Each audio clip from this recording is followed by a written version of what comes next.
July 24th, 1943. 1:17 a.m., 27,000 feet above the outskirts of Hamburg, inside the bomb bay of an RAF Lancaster. The wind screams like a living thing. Sergeant Arthur Mac McAllister braces himself against the frigid slipstream clawing at his face.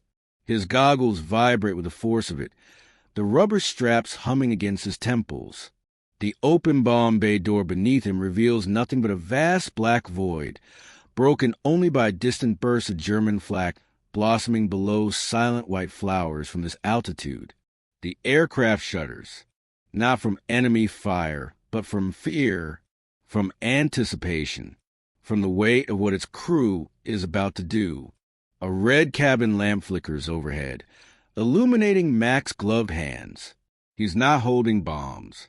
He's holding bundles of something that looks absurdly out of place up here, lightweight packets, wrapped in wax paper. Inside each, hundreds of thin, silver aluminum strips, cut with almost comical precision, 6 inches long, half an inch wide. They weigh almost nothing. They feel like trash. Behind him, Flight Lieutenant Howard Carmichael steadies himself along the shaking catwalk. His breath fogs in the cabin's bitter cold as he leans close enough for Mac to hear him over the engines. This is the run. Carmichael shouts. On my mark. Mac nods, heart hammering. He tries not to think about how ridiculous this seems. They're flying through the most heavily defended sky in Europe. Thousands of people are about to die tonight. Hamburg's anti-aircraft batteries are waiting below, and the German night fighters are already weaving up through the darkness. And here he is preparing to drop paper-wrapped handfuls of tinfoil. Carmichael raises one finger. The intercom crackles with the pilot's voice. Hold steady, turbulence ahead. 2 fingers. Outside, the bright arcs of German searchlights carve across the horizon, sweeping for the bomber's stream. One beam slides dangerously close across the tail before drifting away. 3 fingers. Mac breaks open the first packet. The aluminum strips shimmer faintly in the red cabin glow, fluttering, restless. They remind him of Christmas tinsel and image, so violently out of place that he almost laughs. Almost. The sky rumbles. A night fighter dives somewhere behind them. The rear gunner's Brownings chatter in response.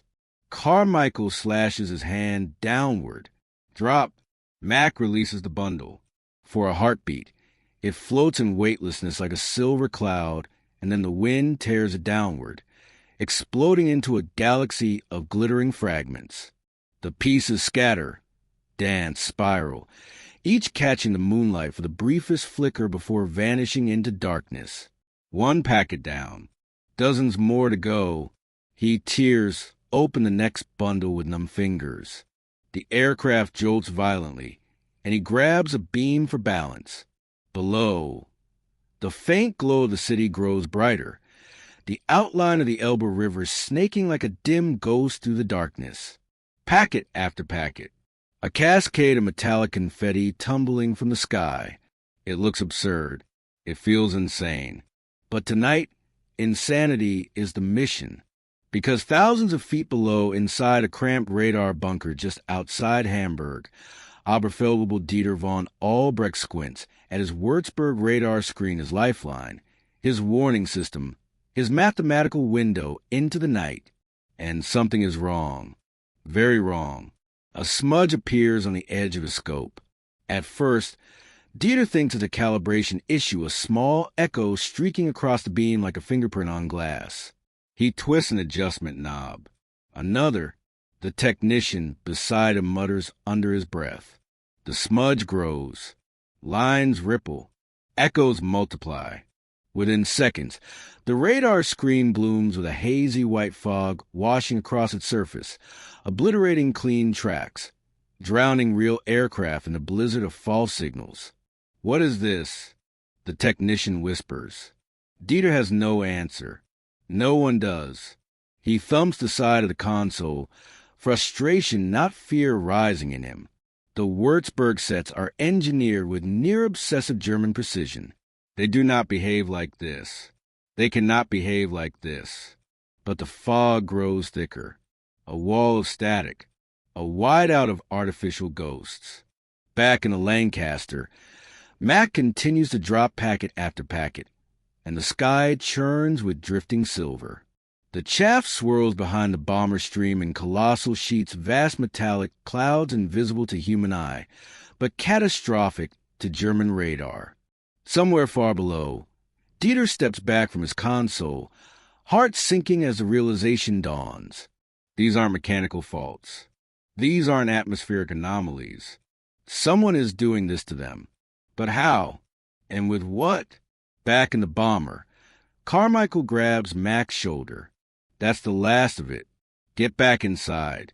Mac slams the bomb bay hatch closed and stumbles into main cabin, lungs burning, frost clinging to his mask. He collapses into his seat as Carmichael relays the message forward. Window deployed. Phase 1 complete. The pilot responds, tense but triumphant. Good. Then, tonight, we fly blind. Outside, the bomber stream presses deeper toward Hamburg, protected by nothing more than millions of tiny strips of aluminum drifting silently through the night. And somewhere in a radar bunker below, Dieter stares at the blinding static swallowing his screen and whispers a question that would haunt German command for months. What in God's name are they dropping? What indeed?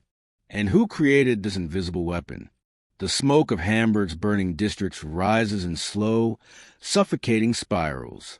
From above, the city looks like a dying constellation, fires flickering where streets used to be, the outlines of neighborhoods consumed by a growing red glow. But the camera doesn't stay here. It cuts sharply to another night entirely. 6 months earlier, January 1943. Far from the front lines at the telecommunications research establishment in Malvern, England, a gust of cold air rattles the greenhouse-like structure the scientists share as a testing shed. Inside, a heated argument crackles like static between two senior officers. Eager young mathematicians shuffle papers, slide rule in hand, while a cluster of engineers huddle around an experimental radar array. And in the middle of the noise, quiet, focused, hair pinned back under wool cap, stands Joan Curran. You might miss her at first. She's not shouting. She's not flashing rank. Her voice is steady, almost gentle. But every man in this room knows what she has proposed, and none of them can decide whether it's brilliant or suicidal. On a long wooden table lies a series of carefully cut aluminum strips, dozens of them lined up in neat rows like surgical instruments. Each piece is measured precisely, the length tuned to resonate with the wavelength of the formidable German Würzburg radar system. Sir Robert Watson Watt himself, tall, austere, tired from too many nights of war, counsels, runs his fingers over the strips. Window, Joan says, placing her hand lightly on the table next to them. A cloud of metal foil. Something so simple they'll never believe it can work. The officers exchange looks. The comparison to trash has already been made half a dozen times. Joan continues. Radar is persuaded by reflections. Confuse the reflections, and you blind the radar. Flood it with echoes, and you drown their real aircraft signals under a sea of ghosts. She picks up a strip and tilts it so it catches the light. She's calm, but inside, she feels the weight of what she's asking, deliberately unleashing a technology that, if captured or copied, could be used against Britain itself. One officer shifts uncomfortably. But if we use this, Dr. Curran, what prevents the Germans from copying it? From using it on us? She exhales softly. They've been here before. They already could, she says. The physics are the same. If they think of it first, we lose the night war. A silence follows heavy, unresolved. A younger radar operator, pencil tucked behind his ear, steps forward. I've seen the tests, he says. When these strips fall, the return is overwhelming. The scope turns to snow. Snow, murmurs Watson What. Static, Joan adds. Blindness, someone whispers. Outside the hut, the wind pushes a roll of fog across the testing fields. Joan steps out briefly into the cold, drawing her coat tighter. The distant outline of Malvern's hills rises like sleeping giants. She thinks of her husband, physicist Samuel Curran, working on the proximity fuse.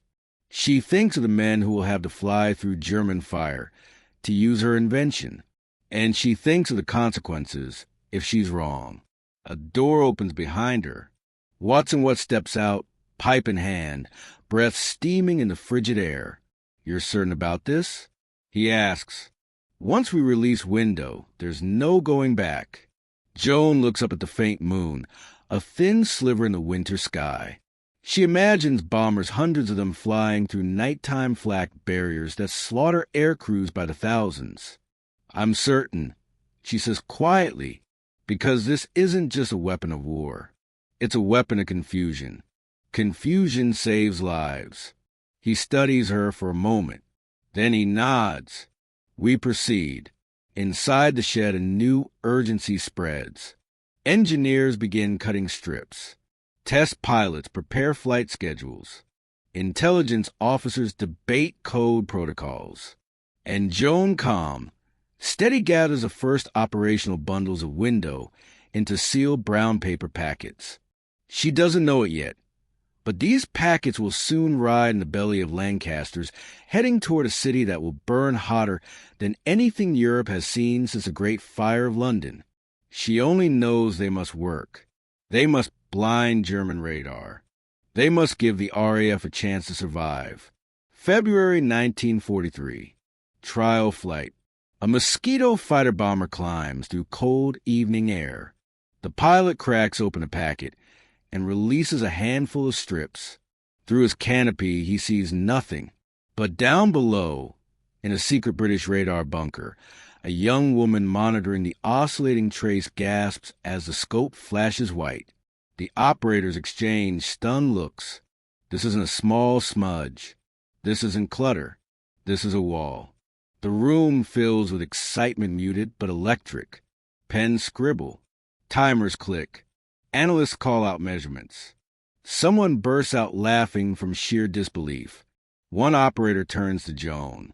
"Dr. Curran, you made the sky opaque." Joan doesn't smile. She just watches the screen. Opaque skies. Blind radars. Invisible bombers. A new war is unfolding in front of her. And yet, even as the success sinks in, a new fear takes shape. Because the question now is not whether window works, but whether Britain dares to use it.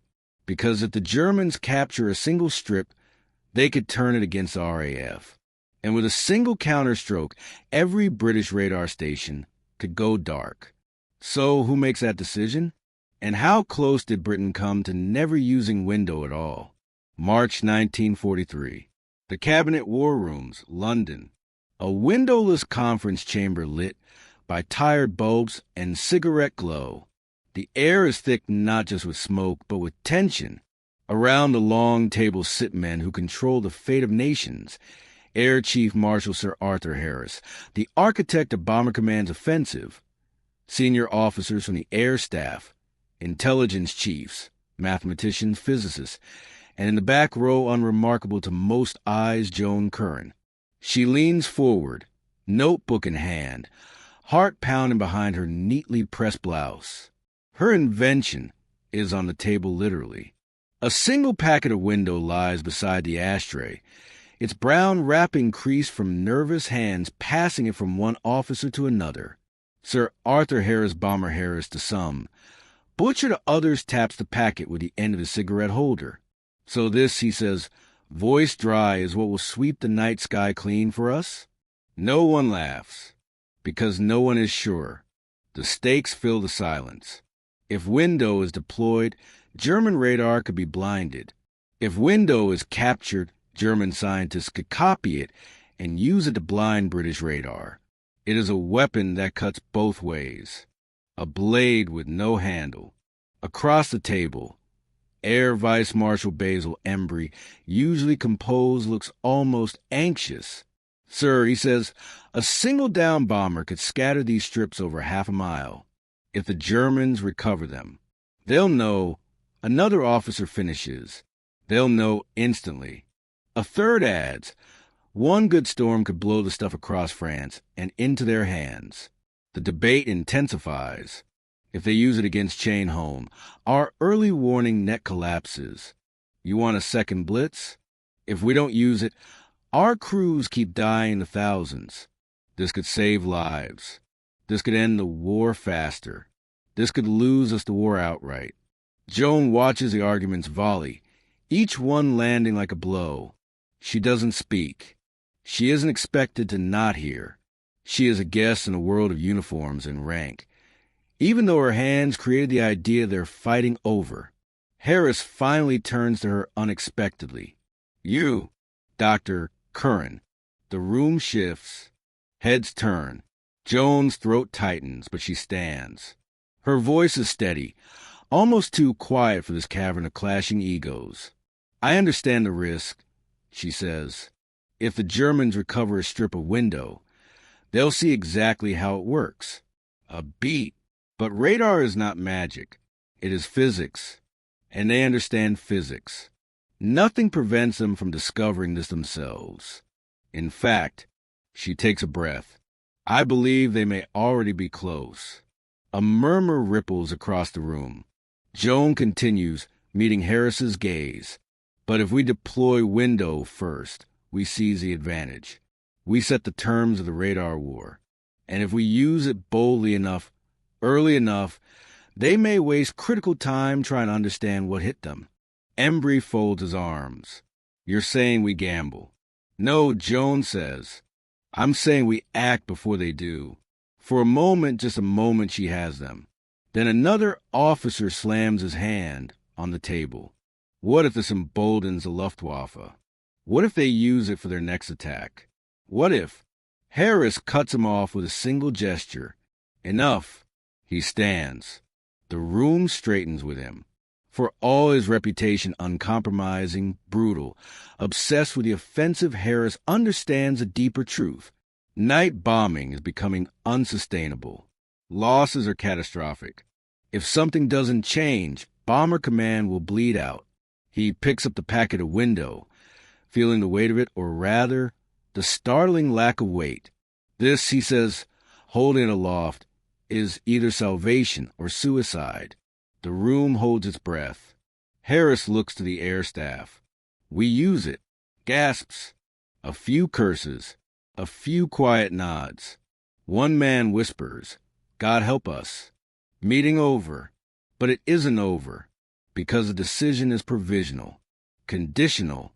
The Prime Minister must approve it too. Later that week. Checkers. Churchill's country residence. Churchill paces the study, cigar glowing like a tiny furnace. The chiefs have laid everything before him. The risks, the numbers, the probabilities, the potential catastrophe. Churchill stops mid-step and barks. "If the enemy has a weapon, we must have it first. If the enemy might invent it, we must invent it sooner. And if this strip of tinfoil blinds their radar, use it. It's done. Operation Gomorrah, the Hamburg raids, will be the testing ground. Thousands of bombers, one city, and millions of falling aluminum strips. But only a handful of people in the world know the truth. This isn't just another bombing raid. This is a night the Allies gamble everything on a trick so simple it feels absurd." Back at Malvern, Joan hears the news. Relief washes through her, but only for a moment, because now the real fear begins. If Windows works, thousands of aircrew may live. If it doesn't, they will die in darkness, carrying her invention in their bomb bays. She steps outside into the English dusk. The air smells of wet earth and cold metal. Somewhere in the distance, she hears a mosquito engine testing for the night's training run, and she whispers, "Please work." 2 nights later, hundreds of bombers lift off. Their bays were packed not only with explosives, but with packets that weigh almost nothing. No one aboard knows just how close this invention came to being buried forever, and now they are flying straight into the heart of the Third Reich to see if the gamble pays off. But what exactly happened when the first wave reached Hamburg? And how did Window change the battle in seconds? July 24th, 1943. Hamburg, Germany.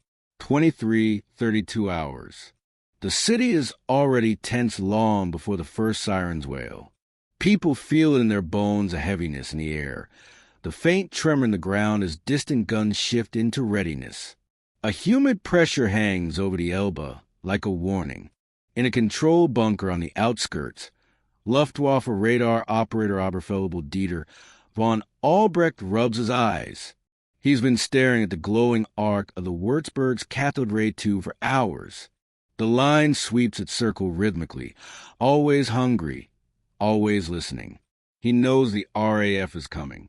He just doesn't know when. A technician beside him sips from a chipped mug of ersatz coffee. Another quiet night. Eh? The kid jokes. Dieter only grunts. There hasn't been a quiet night in years. He adjusts the dial slightly. The screen flickers. For a moment, a small echo appears on the outer ring far out over the North Sea.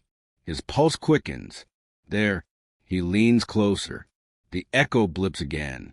Then again. Contact, he mutters. Far range. Possibly a pathfinder setting a marker. The technician straightens. Shall I notify Group Command? Not yet, Dieter says. Let's confirm. But the next sweep brings something else. Not an echo, a smear, a fuzzy distortion like a thumbprint smudging the glass.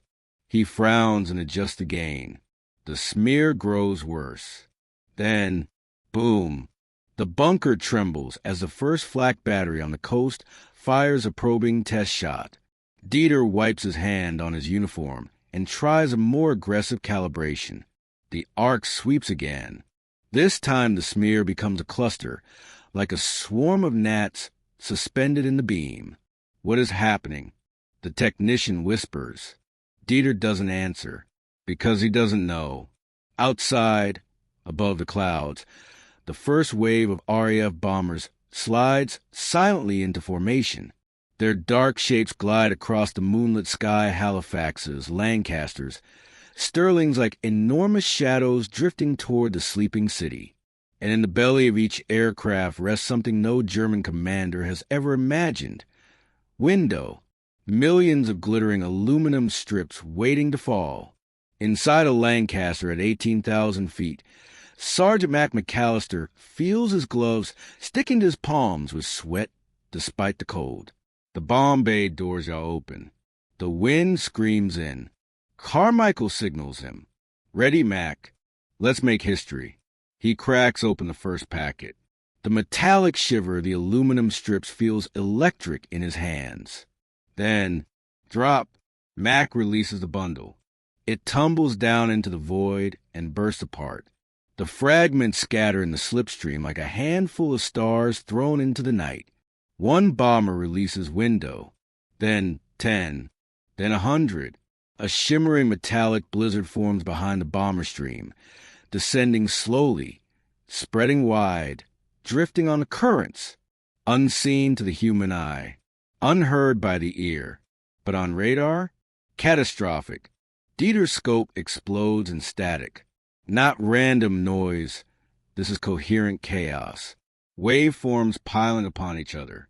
Echoes multiplying like an infection. The beam sweeps and returns with hundreds of hits. Impossible hits. He adjusts the range. The fog follows. He tightens the focus. The fog thickens. The technician leans close. Sir, is it malfunctioning? No, Dieter whispers, voice hollow. It's reacting to something. Another operator calls from across the bunker. My Freya set is useless. The whole screen is look. Their screens bloom with static snow. Whole sectors disappear under blinding white streaks. Operators shout conflicting reports. Telephones ring. Officers rush in, demanding answers. One radar set after another collapses under the sudden tidal wave of false echoes. They are blind, truly blind. For the first time since radar's invention, the German air defense network, once a precise machine of mathematics and electronics, is reduced to a guessing game. Dieter stares in disbelief. It's as though the sky itself has turned against them. What were they dropping? He whispers, but no one can answer. A panic sweeps through the bunker. Someone tries to reboot the system. Another begins recalculating the antenna angle. A third scribbles notes that will never make sense. And above them, unseen, untouched, the bomber's stream advances into the heart of Hamburg. Mac feels the aircraft tremble as flak bursts far below, distant, unfocused, inaccurate. It's working, Carmichael breathes. My God, it's actually working. The pilot's voice cracks over the intercom. Window cloud stable behind us. German tracking non-existent. Gentlemen, we are ghosts tonight. For years, the RAF has lived in the crosshairs of German radar. Tonight, the crosshairs are gone. And deeper ahead, the first bombers reach the city. Pathfinders drop flare markers bright. Eerie cascades of light drifting downward like burning jellyfish to illuminate target zones for the main force. But no one aboard the bombers can see what's happening below. The firestorm that will define this night hasn't begun yet. Matt grips a handhold as the pilot announces, "Bomb run commencing. Stand by." Nothing can prepare them for what Hamburg is about to become. Because the absence of radar isn't the only advantage tonight. Humidity is rising. Air pressure is dropping. Winds are shifting in a way meteorologists will later call catastrophic convergence. Tonight, a new kind of inferno is about to be born, one that even the RAF didn't expect. Window won them the sky. But what happens next will redefine terror itself.